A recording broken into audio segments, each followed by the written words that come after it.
Chapter 38. Henrietta Maria and Mazarin. Cardinal rose, and advanced in haste to receive the Queen of England. He showed the more respect to this queen, deprived of every mark of pomp and stripped of followers, as he felt some self-reproach for his own want of heart and his avarice. But supplicants for favor know how to accommodate the expression of their features, and the daughter of Henry IV smiled as she advanced to meet a man she hated and despised. "Ah," said Mazarin to himself, "what a sweet face! Does she come to borrow money of me?" And he threw an uneasy glance at his strong box. He even turned inside the bevel of the magnificent diamond ring, the brilliancy of which drew every eye upon his hand, which indeed was white and handsome. "Your Eminence," said the august visitor, "it was my first intention to speak of the matters that have brought me here to the Queen, my sister, but I have reflected that political affairs are more especially the concern of men." "Madam," said Mazarin, "your Majesty overwhelms me with flattering distinction." "He is very gracious," thought the Queen. "Can he have guessed my errand?" "Give," continued the cardinal, "your commands to the most respectful of your servants." "Alas, sir," replied the Queen, "I have lost the habit of commanding, and have adopted instead that of making petitions. I am here to petition you, too happy should my prayer be favorably heard." "I am listening, madam, with the greatest interest," said Mazarin. "Your Eminence, it concerns the war which the king, my husband, is now sustaining against his rebellious subjects. You are perhaps ignorant that they are fighting in England," added she, with a melancholy smile, "and that in a short time they will fight in a much more decided fashion than they have done hitherto."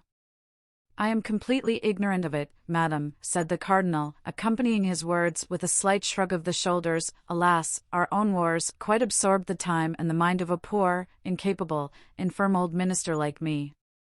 "Well, then, your Eminence," said the Queen, "I must inform you that Charles I, my husband, is on the eve of a decisive engagement. In case of a check," Mazarin made a slight movement, "one must foresee everything. In the case of a check, he desires to retire into France and to live here as a private individual. What do you say to this project?" The cardinal had listened without permitting a single fibre of his face to betray what he felt, and his smile remained as it ever was, false and flattering, and when the Queen finished speaking, he said, "Do you think, madam, that France, agitated and disturbed as it is, would be a safe retreat for a dethroned king? How will the crown, which is scarce firmly set on the head of Louis XIV, support a double weight?" "The weight was not so heavy when I was in peril," interrupted the Queen, with a sad smile, "and I ask no more for my husband than has been done for me. You see that we are very humble monarchs, sir." "Oh, you, madam," the cardinal hastened to say, in order to cut short the explanation he foresaw was coming, "with regard to you, that is another thing. A daughter of Henry IV, of that great, that sublime sovereign, all which does not prevent you refusing hospitality to his son-in-law, sir. Nevertheless, you ought to remember that that great, that sublime monarch, when proscribed at one time, as my husband may be, demanded aid from England and England accorded it to him, and it is but just to say that Queen Elizabeth was not his niece." "Peccato," said Mazarin, writhing beneath this simple eloquence, "your Majesty does not understand me, you judge my intentions wrongly, and that is partly because, doubtless, I explain myself in French." "Speak Italian, sir." "Ere the cardinal, your predecessor, sent our mother, Marie de Medicis, to die in exile, she taught us that language. If anything yet remains of that great, that sublime king, Henry, of whom you have just spoken, he would be much surprised at so little pity for his family being united to such a profound admiration of himself." The perspiration stood in large drops on Mazarin's brow. "That admiration is, on the contrary, so great, so real, madam," returned Mazarin, without noticing the change of language offered to him by the Queen, "that if the king, Charles I, whom heaven protect from evil, came into France, I would offer him my house, my own house, but, alas! It would be but an unsafe retreat. Some day the people will burn that house, as they burned that of the Marechal d'Ancre. Poor Concino Concini!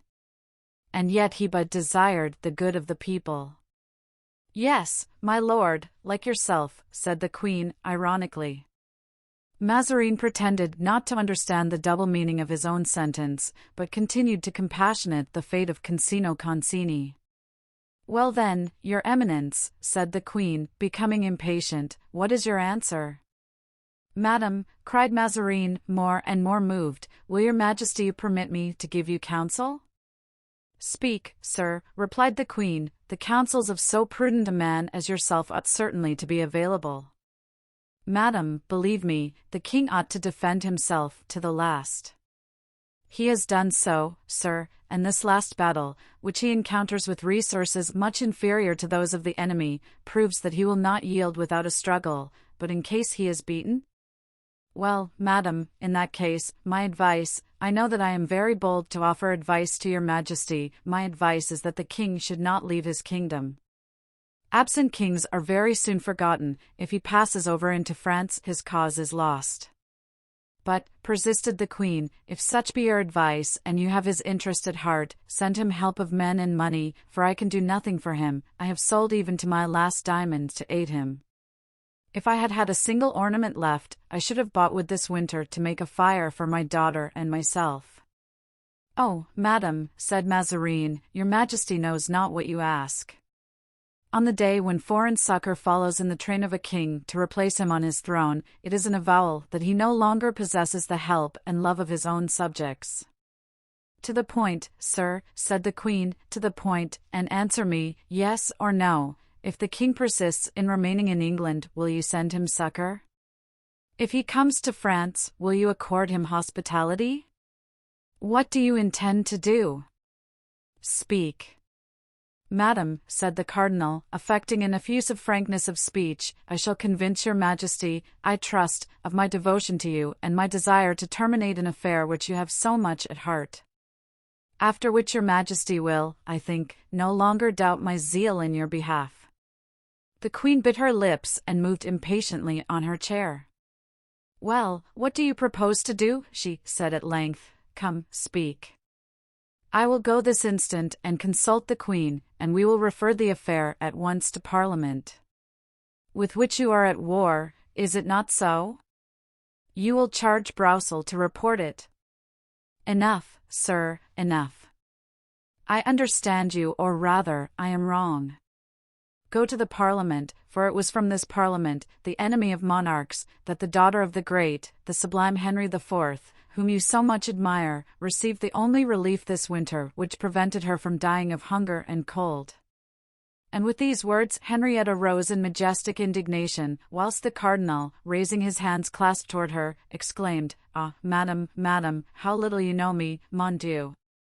But Queen Henrietta, without even turning toward him who made these hypocritical pretensions, crossed the cabinet, opened the door for herself, and passing through the midst of the cardinal's numerous guards, courtiers eager to pay homage, the luxurious show of a competing royalty, she went and took the hand of De Winter, who stood apart in isolation. Poor Queen, already fallen! Though all bowed before her, as etiquette required, she had now but a single arm on which she could lean. "It signifies little," said Mazarin, when he was alone. "It gave me pain, and it was an ungracious part to play, but I have said nothing either to the one or to the other." "Bernouin!" Bernouin entered. "See if the young man with the black doublet and the short hair, who was with me just now, is still in the palace." Bernouin went out and soon returned with Comminges, who was on guard. "Your Eminence," said Comminges, "as I was reconducting the young man for whom you have asked, he approached the glass door of the gallery, and gazed intently upon some object, doubtless the picture by Raphael, which is opposite the door. He reflected for a second and then descended the stairs.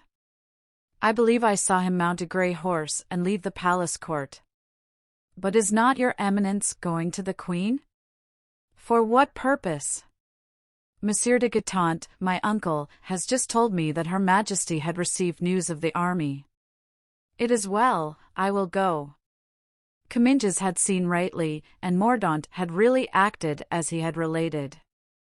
In crossing the gallery parallel to the large glass gallery, he perceived De Winter, who was waiting until the Queen had finished her negotiation. At this sight, the young man stopped short, not in admiration of Raphael's picture, but as if fascinated at the sight of some terrible object. His eyes dilated, and a shudder ran through his body.